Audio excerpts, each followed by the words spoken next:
বলে তৃতীয় নম্বর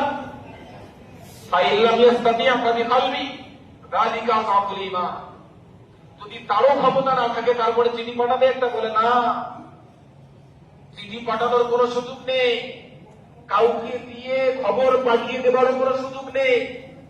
তোমার নিজের দিল থেকে নিজেকেই ঘৃণা জন্মাতে হবে। এটা তোমার ঈমানের সর্বশেষ স্তর। এটাও যদি তোমার দিলে কোনদিন জন্ম না নেয় তো তুমি দ্বিতীয়বার কালেমায়ে শাহাদাত পড়েছ।